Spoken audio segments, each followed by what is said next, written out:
Hey, Originals listeners. So, we've been out of the house now for a couple weeks, shoulder to shoulder with people who we either love or have no more excuses for avoiding. So naturally, it's time for COVID nostalgia. I mean, come on, you knew it was only a matter of time. So let's get a jump on it. Here's my exhaustive list of all the things I loved about COVID-19.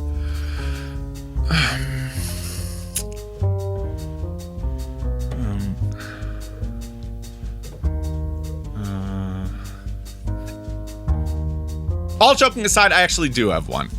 First discovering the 65-year-old character actor Leslie Jordan's Instagram account.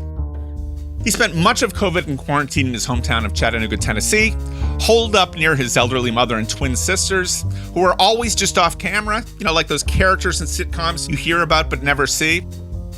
Here's a couple representative early dispatches from him. Well, shit. What are y'all doing? This is awful. It's still March. How many days in March? When is April gonna fucking get here? What? My mother holding up the steps asking me who I'm talking to. I'm talking to my friends. Mama, quit bothering me. How much more of this can I take? Well, shit. What are y'all doing? Screwing? There was an article in the New York Times about all the rules for sex during the pandemic.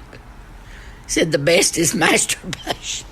My God, I'm 65. I can't even do that. It takes too long. It's too involved. As he recounts in his new memoir called How Y'all Doing, Jordan only joined Instagram in 2019 at the urging of the publicity department of the Fox network. They wanted him to drum up some excitement for The Cool Kids, the retirement home sitcom on which he starred, and given that it only lasted a season, whatever he or anyone else was doing, it wasn't quite enough. So after that experience, he seemed to lose the taste for promotion and instead, during COVID, leaned into exasperated self-expression. If you were one of the 5+ million people who began following him during COVID, it's very possible you don't even know that he's got another Fox series on. He's now in a show called Call Me Kat, which, not long after this interview was taped, was picked up for a second season. So, you're welcome, Rupert Murdoch. Even if Leslie Jordan won't promote the show on his Instagram, I'm totally happy to. This is The Originals, and I'm your host, Andrew Goldman. I spent decades interviewing celebrities from magazines. I learned that most of them only wanted to sell something and offered almost nothing of themselves. So I created The Originals to interview cultural figures who actually had something to say. Leslie Jordan will not disappoint in this regard. You're not only going to absolutely love this interview as much as I did, you're going to be surprised by it. So welcome to our special Pride Month episode of our third season, produced in proud partnership with Los Angeles Magazine.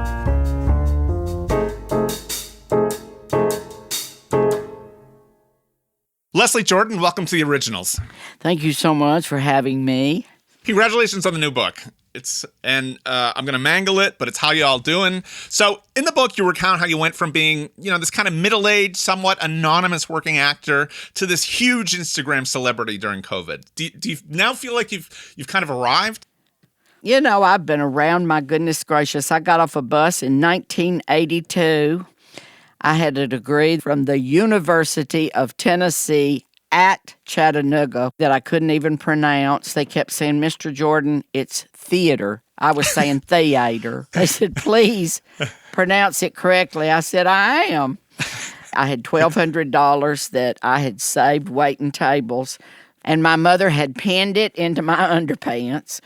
And I got on a bus. I couldn't even afford Greyhound. I got on a Trailways bus and stepped off in Hollywood, California, with some big dreams. And I've achieved. I wanted to be on TV. All that happened, And all of a sudden I'm 65 years old and this internet thing. Now, I've dealt with fame before. You walk down the street and they go, oh, you, yeah, what? Yeah, I love you on that program. I said, what's your name? Leslie Jordan. Yeah, I love you on Will and Grace and American Horror Story. Now you would think that I was Lady Gaga. They holler my name. I drive. I have a beautiful little convertible that I just love driving around. I have to put the top up. People holler. They almost wreck. So I don't know. But that just happened. I was home in Tennessee, and I'd been on Instagram for a while. I think I had about 20,000 followers, and I thought that was plenty. And then, it's objectively a lot. It's a lot more than most people, but now you have like 5 million. 5.7. I've almost but who's counted? 6 million. 5.7.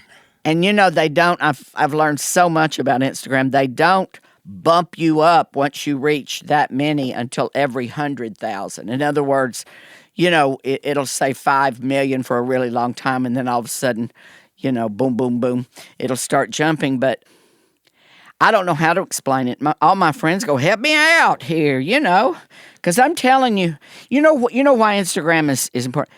Your salaries can be negotiated bigger because of that. This is what I want to ask you. I mean, my impression is, as somebody who has Instagram follower envy, is that there is money in those sorts of numbers, and you could be advertising a shit ton of stuff, right, on Instagram, right. But you're not, are you yet? I'm not. I decided early on. I thought I don't want to talk about politics. I don't want to talk about religion. I don't want to sell anybody anything. I just want to say, something. I think I just said what everybody else was thinking, like, shit, what are we going to do? We're stuck at home. My God, help us. I'm bored.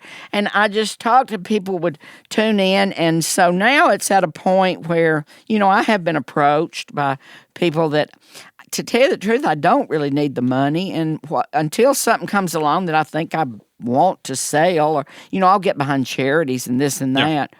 But right now, I'm just having a good time, I've read your life. I've read your story, in a couple different forms, and I had a question because I'd heard this before, that people sew money into underwear. Is it one pair, $1,200 in one pair of underwear? How exactly does that work? That may be a little bit of an embellishment. It just sounds very sweet. She pinned it. And not probably into my underpants, probably into my pants. And maybe she didn't do that. Maybe I made that part up. But it just sounds so great that I got off the bus with $1,200 pinned to my underpants. Now, did it really happen? Well, who knows? You did admit in your first memoir, My Trip Down the Pink Carpet, that you have been, since you were very young, an expert embellisher. I don't want to call you a liar. No.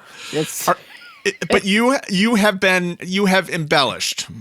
Well, see, I would tell a story, and then my mother would pull me aside, and she would say, her problem was she didn't want to stifle my creativity, but come on. This girl got a pony, and I had ponies, but this girl got a special pony, and I wanted to top her. So I said, well, my granddaddy, I have a beautiful white stallion, and my granddaddy's going to bring it. I didn't own a white stallion that I kept, for all the neighborhood children to ride, and they were going to find out pretty soon. There were kids in the neighborhood waiting out on the curb. So I had to go out and tell, no, that's not true. I made that up. Leslie, did you have, now I'm questioning everything I read. Did you have the pony that you described in your memoir? Oh, yeah. There was a pony. There was a pony. I got Midnight when I was 4, and I had him until I was 14. So you did have a pony. I did have a pony. But you seem very grounded. But have you become so famous at the age that you're at? Do you feel like you are more well-adjused and ready for the adulation? Or do you feel like it's possible that you could become like a huge diva? No, I don't think that could happen at all. I think all you'd have to do is ask the kids I work with right now. And first of all, I've got a wonderful support system in my family, in that I can go home and I want to tell them about things that are going on in Hollywood. I have Mama and the twins, my twin sisters, and they have this amazing life in Tennessee, and they could care less. It's not that they could care less. They want to hear, but I try to tell them something. Isn't that wonderful? Sister, listen, I was going to tell you, they're just... And so I've learned that I just let them yak and yak and yak, and you know what? It's a lot like that with my wonderful support group with Call Me Kat. I want to tell them about things and this and that. Well, they're just talking. They're not going to pay attention to me. And so I have a wonderful support team around me. I couldn't possibly become a diva. The minute I start acting like a diva, people just, shut up. Will you tell me? Shut up. Call Me Kat in case there's anybody out there who hasn't seen it. It's a show on Fox. I don't know. It's the first season, I think, has aired. And it is about, I didn't know such a thing existed. This is about a woman who buys a cat cafe. And there's one right here in L.A. There is a cat cafe? Mm-hmm. And I don't know how they get past all the health regulations, but you can go in there and get your tea and coffee and sit around. And they have cats that are up for adoption. And they're crawling all around on the walls and in little things that they keep them. And so it's like a place. And so Darlene Hunt, that created our series, got wind of it. And she said, that's just lovely. And Maya Bialik's a big cat fan, and so they created this Call Me Kat. It takes place in Louisville, Kentucky. It's supposed to. We haven't brought it up too much. I think my accent's supposed to take care of all that because I'm the only one. But it's a fun show, and I just hope it runs forever. We have not gotten a pickup from Fox. They play their cards very close to the chest. They've, questioned our writers. Well, if we did pick you up, where would this character be headed? If we did just pick us up. I am so relieved, actually, you told me how these cat cafes work, because I thought the idea was that you would bring your own cat. And knowing what I know about cats, cats don't like to leave the house, and you put a bunch of cats together, and they probably wouldn't get along. But it's so much better if these cats actually stay in one place. They do, and then they get adopted, and we've had several episodes. Our big finale was that Mr. Whiskers, well, of course, he didn't get adopted. He died, but, I don't know if I'm supposed to tell that yet. But anyway, oh, my Lord. I'm going to get it. Assume with 5, you could conceivably, if you're on the bubble, you could save the show. You could get on and you could hawk that thing on your Instagram. Have they gotten on you about that, the network? No. They've left me alone. I'm sure that I could do that easily, but we haven't needed that. Now, the publicity girls are a lot of times telling me, you need to post this and post that. And I don't know that I've posted a whole lot about Call Me Kat. I think that the minute you start doing that, like hawking stuff, is when you start losing followers. I think just by knowing me and knowing I'm on that show, they keep up with me and they'll watch the show, which seems to be happening. But the minute I start going, watch my show, I lose followers. Yeah. But naturally, you're going to make an exception for the originals, this podcast, right? Absolutely. Days of coverage. I wrote a song and I'm going to dance. I know you're a very good dancer. I know that as a child, you had aspirations to be a go-go dancer at one point. Is that right? I did. I would watch Hullabaloo and Shindig, and I would get up on the piano bench and go-go dance, much to the dismay of my dad, who would come home with all of his Army buddies. My dad was a career Army man. And I'm go-go dancing to These Boots Are Made for Walking. Tragically, it's a terrible, terrible story. But your dad, and I don't know the circumstances, but he was in the military and he died in a plane crash when you were only 11, right? It was they would go to Camp Shelby for summer training or whatever, and he was flying to Hattiesburg, Mississippi, and the plane just undershot the runway. It was and what a terrible time to lose your dad, being 11 years old, and also haunted with the feeling that perhaps I'd been somewhat of a disappointment because I wasn't good at sports. And I mentioned that many years later to my mother, and you would have thought I'd slapped her. She was absolutely flabbergasted. She said, I don't know what you're talking about. I don't know what you based that upon. Your daddy adored you and supported you, and No, you've struggled with this. You've struggled with this in your writing before. Your father certainly knew you were a little effeminate, but do you think he knew you were gay? I don't know that was even in the 50s. I mean, come on, it's been around, but I think it was more along the lines of, is he going to be like Lee Barachi? Is he going to end up like Paul Lynde? Is he going to be, because my mother sat me down when I was about 12 and she said, when I told her, and she said, she didn't pull her Bible out, which I thought was what she would do normally because we're a pretty devout family. But she said, I'm so afraid you'll be subject to ridicule. And I don't think I could bear that. And why don't you just live your life quietly? And so here I am. Well, I want to ask you about this. So, I mean, your mother, and you adore your mother, and your mother to this day is alive. And I love your Instagram. I was a hair disappointed that you didn't shack up with your mother and sisters, that you actually chose not to live with them. You chose to live down the street. Because I think that could have been the subject, I think, of many, many posts, you and your mother. When COVID hit, did you immediately think you were going to go back to Chattanooga, or did you debate it? I was already there, and I rarely stay under their roof. The greatest thing I did as an adult was buy my mother and my sisters a beautiful, beautiful home. But it's their place, and, it looks like Laura Ashley threw up in there, and it's just it's just their little place. And so I have always stayed near.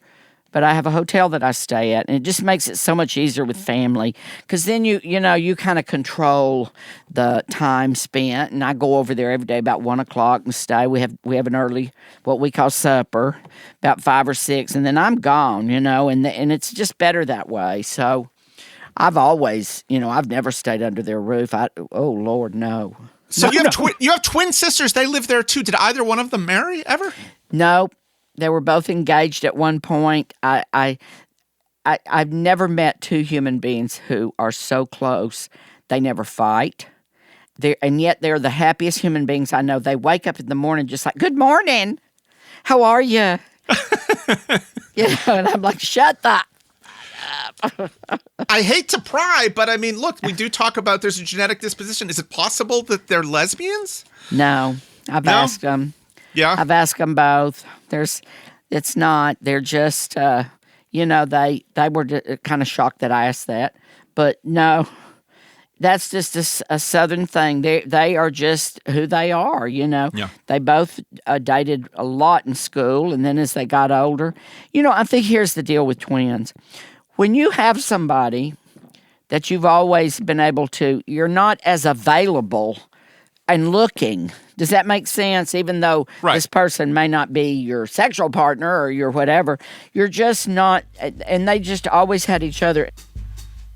I admit, it's kind of hard to encounter a small, gay, cultured Southern white guy and not draw comparisons to Truman Capote, especially when you learn about Capote's first professional ambitions. Back home in Chattanooga, Leslie Jordan first encountered Capote on Johnny Carson's Tonight Show.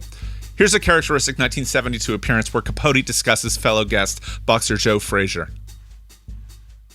I'm not used to that. You were joking with Mr. Frazier about going a couple of rounds with him. There's something I can do better than he can, which is tap dance. I've seen him tap dance with your show, remember? That's right, he did. Yeah. You tap dance better than he does? Yeah, I can do it better than he does. All right. Skip rope better, too. All right, you gonna do a couple of steps? What's your step? Yeah. Come on, Truman. Come on, True. You brought it up. I'm not in the mood. What do you mean you're not in the mood? Another night... Show business is your life. What do you mean you're not in the Another mood? night, we'll have him back and we'll have a tap dance. Oh, I'm gonna put that down. Next time Truman's on the show, we're gonna get the charts and you tap dance. I didn't know you did that. Oh, sure. That was what I originally wanted to be when I was a child. I was mad about vaudeville and tap dances. Truman Capote comes up for a couple of reasons in your new book. But what I find interesting about your story is that you talk about your height. You're 4'11". You're from the South. You're a gay man. You would think that seeing somebody like Truman Capote on the Johnny Carson show might be a point of recognition for you as a kid. But this was not something that you immediately welcomed or embraced, was it? I threw up. Did you literally throw up? I threw up. I saw him walk on stage, and I thought, adult men don't act like... He had that scarf and that little... lisp.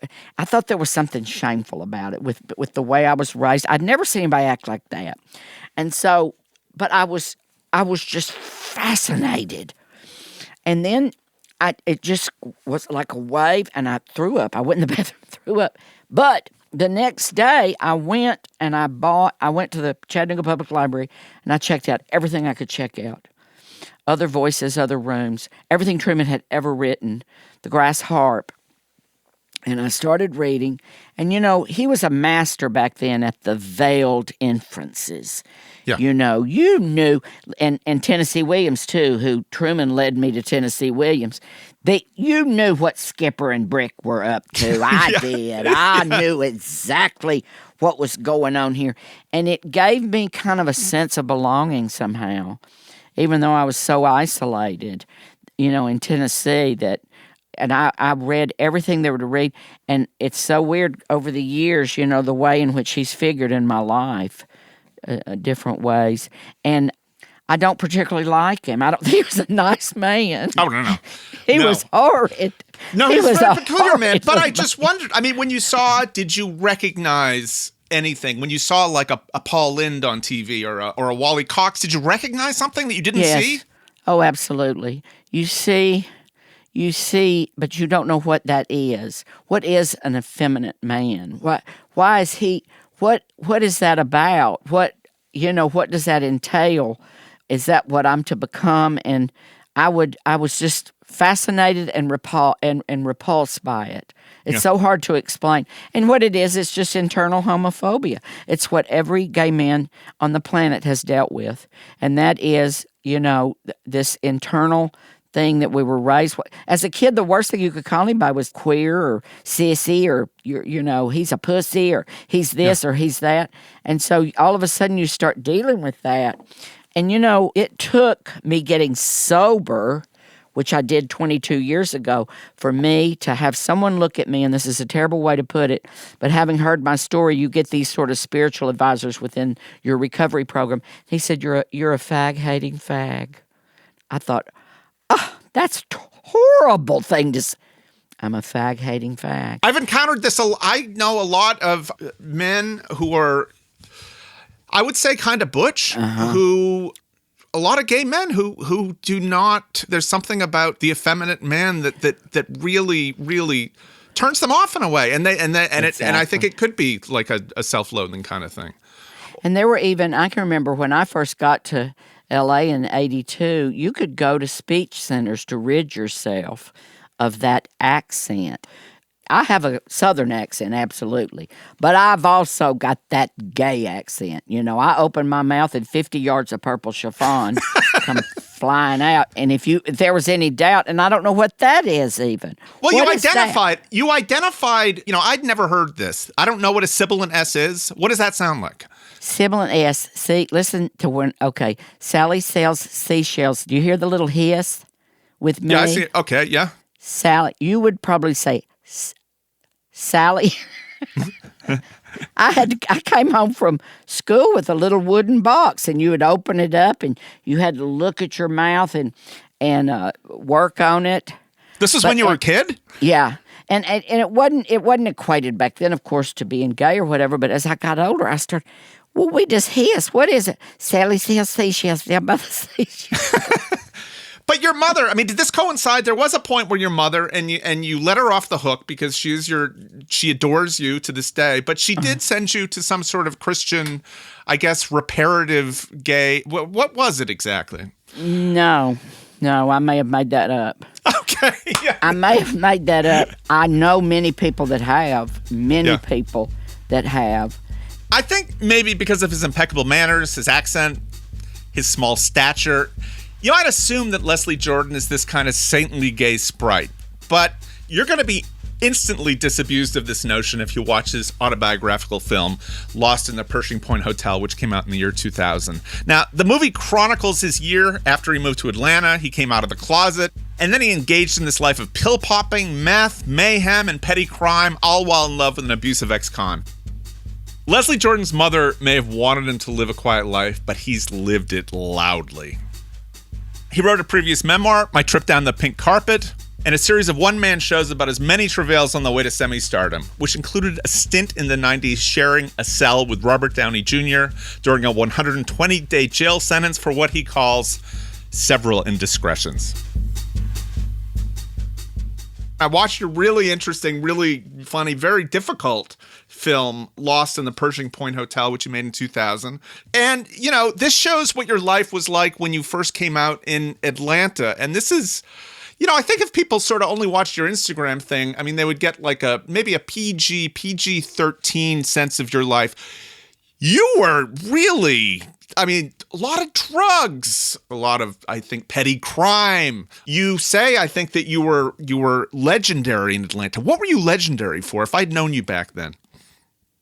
I think that I was the kind of person that when I did get high, there were no holds barred. I mean, I've been in jail. My family, I wasn't meant to go to jail. And I also, my mother used to tell me from day one, she goes, you're going to end up dead in a ditch. I've never seen anybody with such a fascination with the underbelly of life, just strippers and con artists and anybody I just ran with the roughest crowd, and it kind of started in school, you know, where there were people that I just loved that wore those black motorcycle jackets, and I don't know how I got hooked up in all that running around, but I think that's what you would notice about me back then was who was this guy just running with that crowd like that? And I feel, you know, I mean, once again, back to Truman Capote, he used to say that he sat on a bar stool, you know, to get material. No, you didn't sit on that bar stool to get material.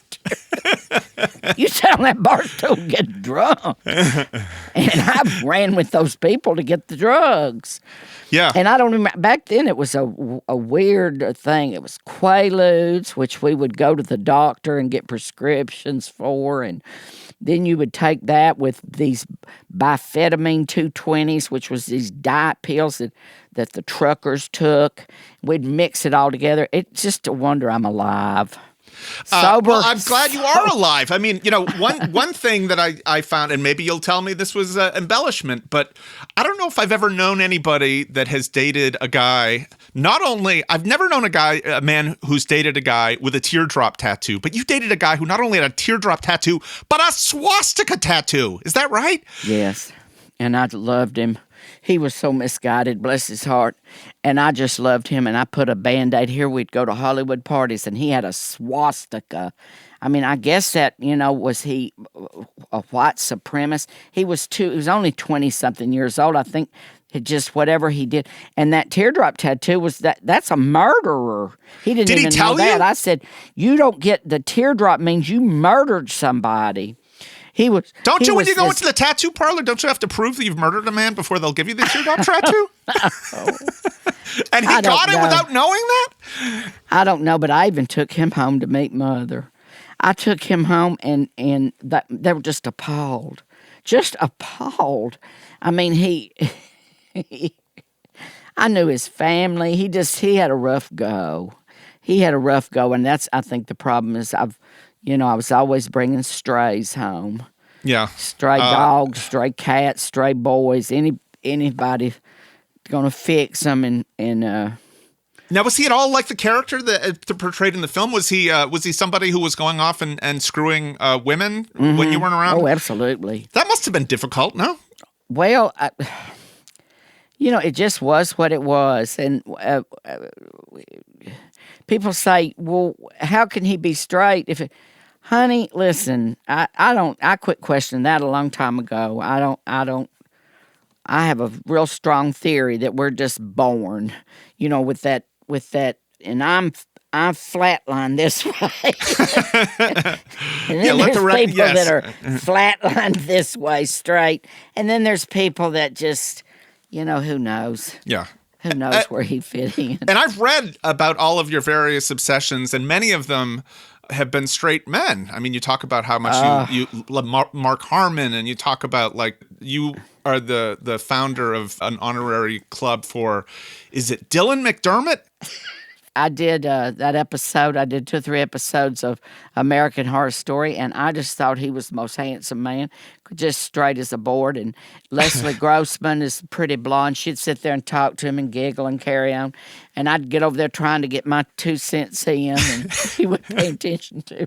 I did everything but turn cartwheels to try to get. And then it was funny afterwards. We started going back and forth and being silly on the internet, and I started the Dylan McDermott fan club for middle-aged gay men. I'm the only member right now, but their interest has been expressed. So we'll see. Leslie, I was fascinated by the stories. Did you, when you were in Hollywood and working, did you really live across the street from Luke Perry? I lived across the street. It was Fountain, and 1 block west of Highland. So right in that area, right round in there. Luke had a wonderful roommate that I was closer to named David Scheinkoff, who's still with us. And I talked to David quite a bit. But Luke, and they moved in, and I was peeking out the curtain. I thought, look at those cute boys moving in. And a few minutes later, they knocked on the door and asked could they borrow a knife. Oh, they're going to kill me. But I got to be such good friends with Luke and his family. And he told me the sweetest story. He said that he was, I think, Fredericksburg. Where did he grow up? That little town. He said him and his mother would sit in that trailer and had that heater in the wall. And they'd sit there by that trailer, by that heater, and shiver and talk about when Luke got to Hollywood and was going to be a big movie star. And he wasn't a movie star when you were living across the street from him, was he? No. This was pre-90210? He got 90210, and I got a series called Top of the Heap, which, oh my gosh, it was Joe Bologna and Matt LeBlanc, who went on to be very famous, and Rita Moreno, and she even said to me, I can't believe I lent my name to this fiasco. It was the creators of Married with Children, and it was just, everything was a fart joke or a jerk-off joke, and I said to Luke, I said, honey, listen, if your series doesn't go and mine does, I'm going to make sure they get you over there and get you on my show. Because we didn't think that 90210 had a shot.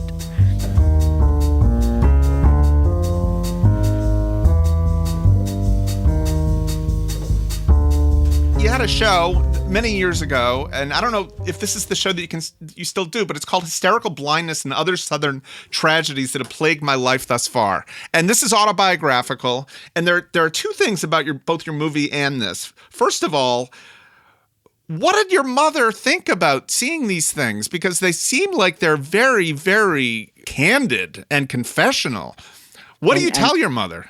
My mother lives she's out of the loop. She watches a little bit of TV, but she reads. I could keep things from her. Like I'll tell my sisters, don't you dare let her see that. And they'll go, well, we won't. I go, okay. And I don't know. I had an axe to grind. All that's been taken care of, but I wanted to talk about it all, just put it all out there. And I don't know what that was about back then, but I wrote that hysterical blindness was about her. My mother had this, my sisters called giggling one day because she's had these sort of weird psychosomatic illnesses over the years. She's the baby of 9. She's always been sheltered and pampered, and she can't deal with things. So she just shut her eyes one morning. My sister said, she says she can't open her eyes. I said, what do you mean? They were just laughing. They said, she says she's gone blind. I said, put her on the phone. And I said, Mama, what's wrong? She said, I can't open my eyes. I said, what do you mean? She said, exactly what I said, Leslie. I can't open them. And I said, if you hold them open, can you see? She goes, yes. I'm not blind. It went on. I had to go home. I can't even explain it. She was just like this. She couldn't open her eyes. And she would, wherever she needed to go, she'd go like that. A couple of years went by. I'm telling you, finally we said... this woman had her eyes closed for a couple of years? And that couldn't understand why she couldn't open them. The doctors would say, open them, and she couldn't. She ended up at the Mayo Clinic in Rochester, Minnesota, and they said this is called hysterical blindness, and we've seen this women in Cambodia who witnessed the atrocities of the killing fields. And I said, well, what did she see? I said, is that what a gay son can do to a sweet little Baptist woman? But did you deal with that in the show? Did you think it was possible that maybe some of absolutely. Really? And so in the show, we dealt with it and told stories about it, and my mother came to see it. And she wasn't upset so much about the portrayal of her. It was my language. Like when I would say, and the women in Cambodia, I'd say, well, what the And she said, Yeah. she said, why do you want to talk like that? You weren't raised like that. But, it's something that we just went through as a family. And so I wrote a show about it, hysterical blindness. I have to imagine this is probably something that she can't laugh about now. Oh, yeah. No. That's the one thing my family can always do. We just laugh. Oh, you can laugh? Oh, She'll laugh? Yes. Okay. My mother has a wonderful sense of humor. And, we don't bring it up a lot, but no. If that's when it's really going to be the end, is when we can't laugh about it. I read about I never saw Deep Space Nine, but you had a rather harrowing guest role as a Ferengi. I know what a Ferengi looks like, but you said in your books that you got to a certain point where you were who you were. You weren't going to play Butch, and you weren't going to play non-Southern. Can a Ferengi have a Southern accent? No, and that was the big problem. When I delivered my line, everybody laughed. And they had to get a woman. I had to go in to do the voiceover. And she was kind of mean to me. She said, Mr. Jordan, feather doesn't have 4 syllables. Feather. I said, I'll never. And then they called and they said, listen, they want you back. I said, I don't want to do it again. I really don't. And they said, Leslie, it's Whoopi Goldberg's going to be on. I said, I don't care if Jesus Christ is going to be on it. I don't want to do it. I don't want to do it again. There's a quote that's long been attributed to the director Sidney Lumet. I honestly have no idea whether he actually said it, but it supposedly said there's no such thing as a small part, just small actor. So objectively, Leslie Jordan is small, and he's an actor, but he's anything but a small actor. Got his first guest starring role in The Fall Guy back in 1986, and since then, he's shown up with one-offs and a ton of stuff. Night Court, Murphy Brown, Newhart, Ally McBeal, and he landed recurring roles in Boston Public, Boston Legal, and more recently, American Horror Story. He won an Emmy in 2006 for his role as Megan Mullally's closeted nemesis, Beverly Leslie, who, as you'll hear after this clip, was actually supposed to be played by an originals guest from last season. Karen Walker. I thought I smelled gin and regret. Beverly Leslie, you look more like a woman every time I see you. Thank you.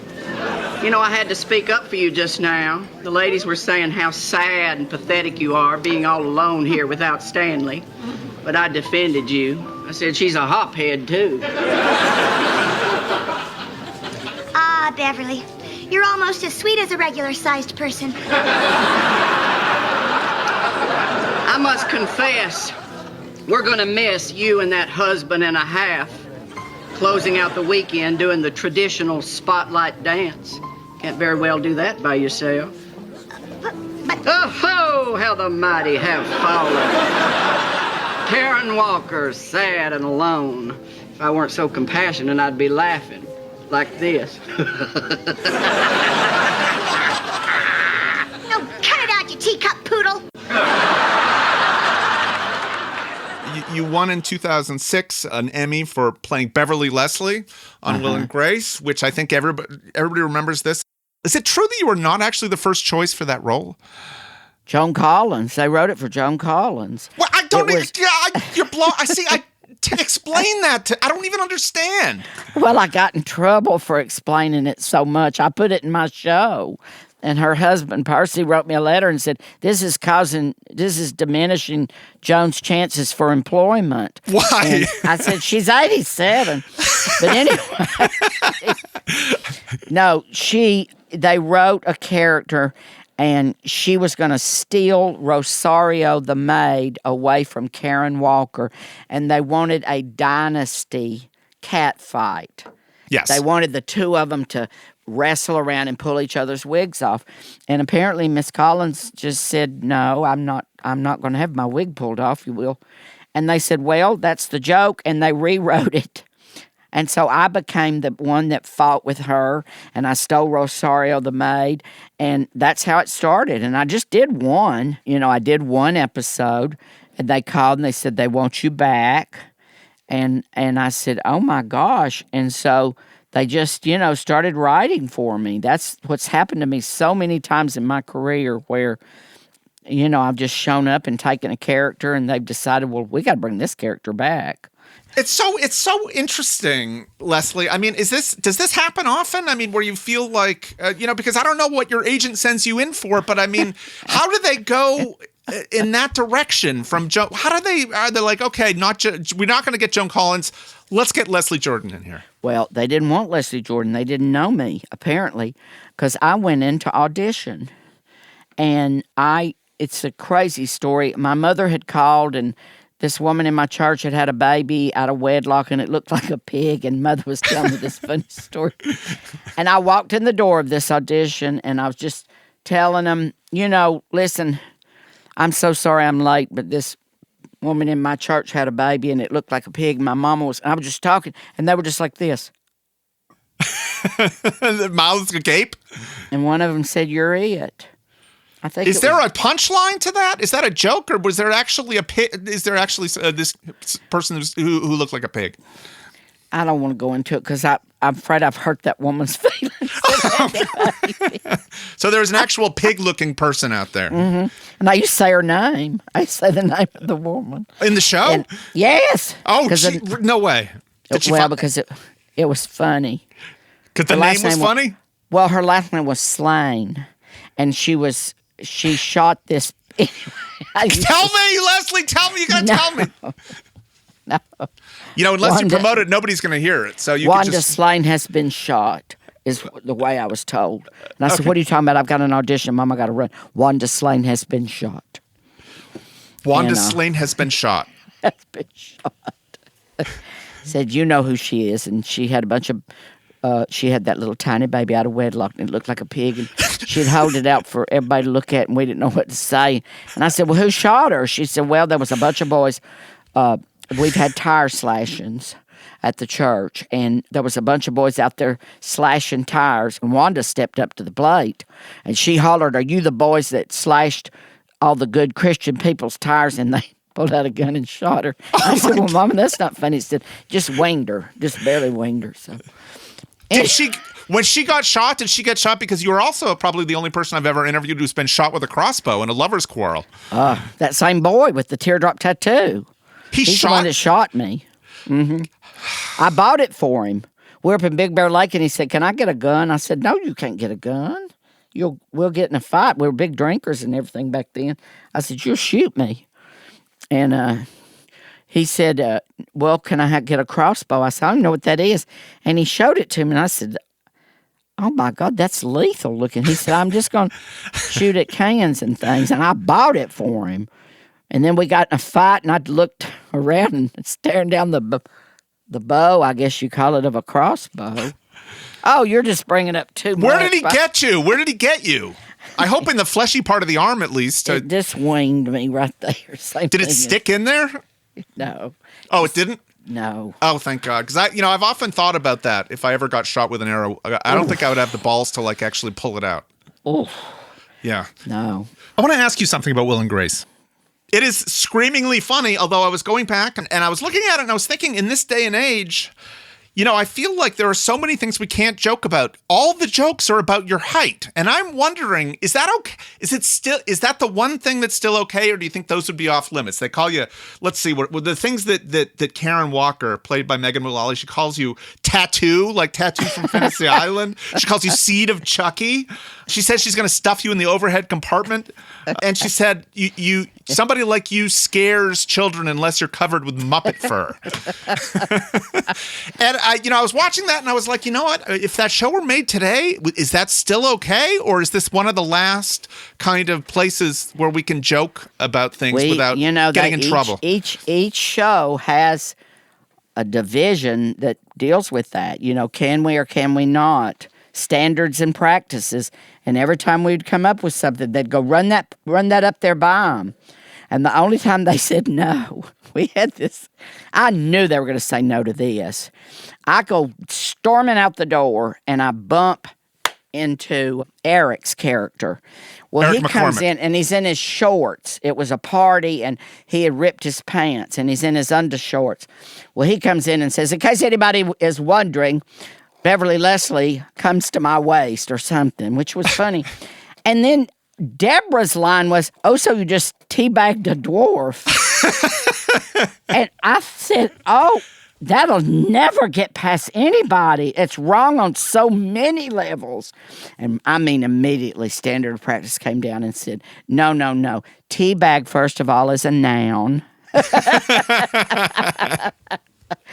And the other word can be offensive, so no. And so we said, okay. But didn't you, am I getting this right? Was Matt Lauer on that show? And didn't you explain to Matt Lauer, who's probably, now we know, probably the king of teabagging. Didn't you explain to him what teabagging was?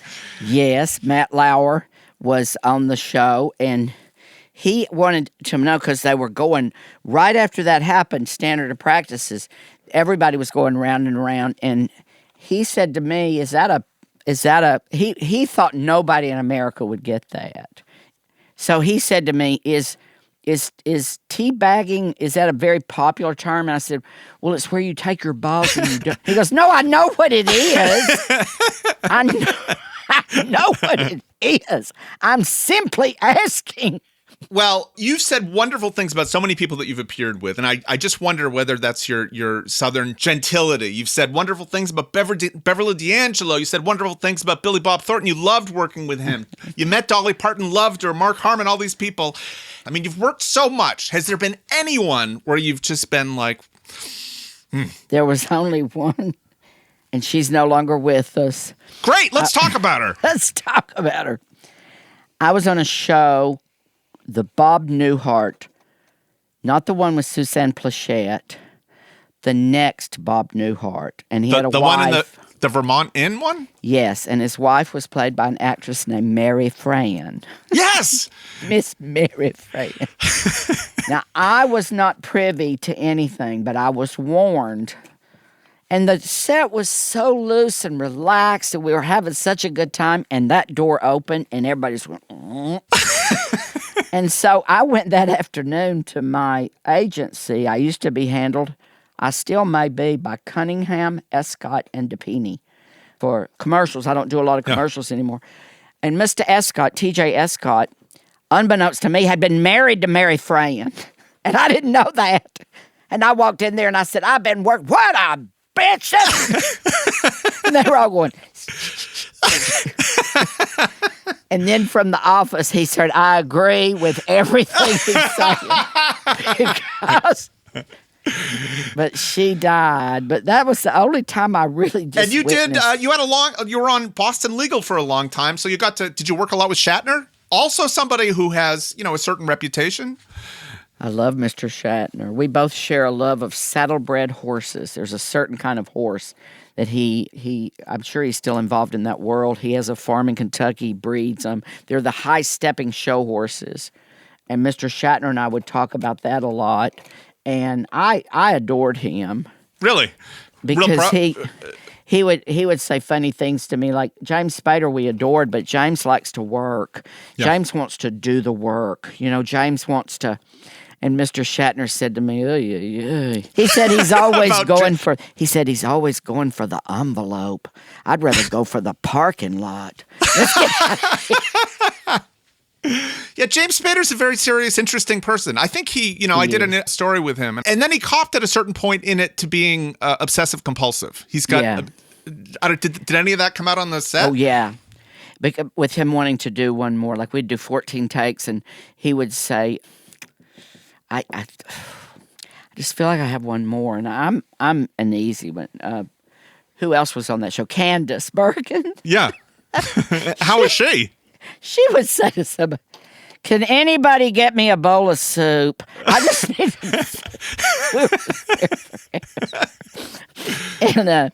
And then one time. Did she feel the same way that Shatner did about the numerous takes? Yeah. And he mentioned something to her. It said, it's really hard for me, Candace, when you're off camera, but you're eating soup. She said, very politely, well, then you should perhaps work on your concentration. Can someone bring... I said, oh, my Lord. But I don't want anyone to think that I don't love Jimmy Spader. I really do. And I enjoyed every minute working with him. Yeah.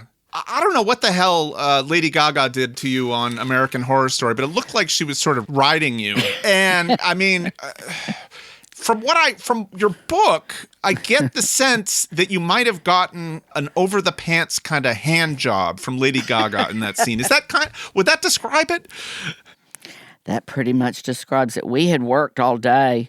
She was supposed to jump out and blow fairy dust in my eyes. I was supposed to hit the ground and then try to crawl away, poke me with a stick, and then she was supposed to kick me. I had a padded thing on and then straddle me. And she had this wonderful monologue about the blood moon or something. And I had a monologue too, but she, right before we were ready to go, she said, "Can I talk to you just for a second?" I said, "Yes." She said, I tend sometimes in my acting to sexualize things, and I don't want to do that with this character, but I thought, God, where's this headed? What on earth? I got my... And then she went into, she's into kind of in her own little world, and then she made a decision. She said, well, okay. And I said, I wasn't privy to it, so I didn't know what she was going to do. They said action. And she rode me like she was in the rodeo, rubbing her hoo-ha and throwing her hair. And it was 3 o'clock in the morning. And I remember just lying there thinking, how do I get myself into these situations? What? It was sort of, I have to say, Leslie, it was sort of wasted on you. It was.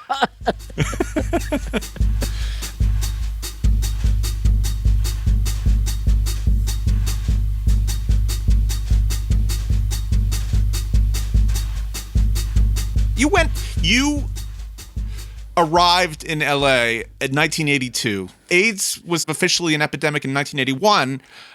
You basically arrived at LA at, what was a moment where this horrible crisis happened, and you worked actually with something called Project Nightlight. Can you tell me about that? I went and volunteered, as we all did. I was still having a little struggle with drugs, so I was up all night. I could sit with anybody. They say he's just a martyr. Well, no, I'm strung out on crystal meth. But anyway, I would sit with people, and I volunteered for this organization to deliver food. It was brand new. It was called Project Angel Food. But I would you got 4 bags, and I would go to the first home, and perhaps this person had not seen a human being in 2 days. And I'm supposed to just deliver the food. And I yak. Well, they finally said, we're going to have to let you go because the 4th person is not getting their lunch till 5 p.m. and it's cold. And I said, Are you firing me? You can't fire me. I'm a volunteer. They said, no, we're moving you. And this wonderful Cassandra Christensen, I cannot say enough about her. She said, I'm going to start this organization called Project Nightlight, because everybody is ready to get people to live. Come on. There has to be a time in which, with hospice and whatever, that people can die, and people can die with dignity. And there's not a lot of family support, and there's not a lot of... And so we were given training on how to basically be there for someone at the end. And I did that for years. And people say, how did you do it? It had to be done. It had to be done. People that had AIDS, their families turned their backs. Sometimes their lovers walked away. They had nobody. We had a lot of hospices that spread. The Chris Brownlee House, I can't remember. Most of them, thank goodness, are closed now because there's not that need anymore. But I did that for years and years. And so you were there. You were there actually. You witnessed many people die. No, at the very end. Probably. I think maybe 14 I held. And, I get teary-eyed even thinking about it because people say, well, what are your beliefs and this and that? Well, I don't know what your beliefs are, but I'm going to tell you something. When someone is near the end, they become bathed in some kind of godly light. The telephone lines go up. There's something happens. It isn't always like the movies where there's someone just laying there going, just let go, just let go. It can be pretty gruesome. There really is like a death rattle when a person takes that last gasp. But if you can see beyond that, and what lessons I learned there. I mean, how could you think, oh, my poor life, me, and then you go into the hospice there. Yeah. Do you think that at this point in your life you're completely cured of your homophobia? No, it can go like that. I can go there. Really? I like can when? go there. Oh, just walking down the street and or hear somebody say something homophobic. I can go there in a minute, but I think, oh, I know what that is. That's that fear of being a sissy or whatever. Let go of that one. Yeah. I've gotten to the point where I know to register. Oh, I know what that is, but I don't particularly like to hear myself because I think I sound very effete. I particularly like to watch myself, see my hands. Their hands everywhere. I keep my hands down. But the good news is that there's nothing wrong with being somewhat effeminate. That's just I mean. And I mean, you got to say it's your moneymaker, right? Exactly. And I've tried before in different roles to butch it up. They go, honey, we won't. It ain't working. You, sir, are such a pleasure. Leslie Jordan, thank you so much for being on the show. Well, this was wonderful. Thank you, too. That's our show. So happy Pride to everybody. Notably, my big sister, Jennifer. We were just cleaning out my parents' house after my dad died, and I found this huge bunch of Portland, Maine Pride Parade knickknacks that they just couldn't bear to part with. So I hope you too are lucky enough to have parents as proud of you as my parents were of my sister.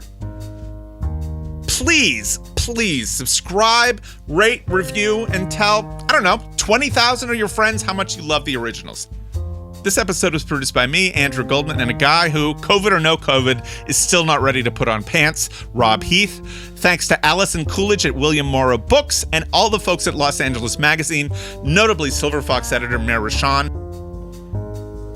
Thanks to Don LeClaire, and thanks also to Leslie Jordan, whose hopefully forthcoming interpretive go-go dance on Instagram about this appearance is bound to score some Joe Rogan numbers.